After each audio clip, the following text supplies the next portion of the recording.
So ano yung gusto mong sabihin dun sa younger self mo, dun sa time na confused pa tayo or unsure?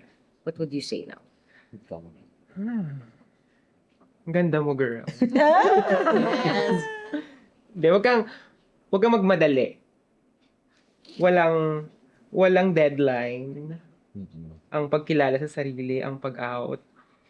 Hindi nga siya requirement eh. Kung ayaw mo mag-out, go lang. Yeah. Diba? If you wanna remain in the closet, go lang. Hindi mo kailangan mag-out just because pinipressure ka ng society. Yeah. Diba? Ang mahalaga, yung personal journey mo, yung unahin mo, yung pagtanggap mo sa sarili mo at pagmamahal mo sa sarili mo. And then, kapag ready ka na, tsaka mo sabihin sa iba, but don't let others pressure you to be this or do that. Diba? Yung sarili mo yung pinakamahalaga. So, lalaki kang totoo at masaya at maganda.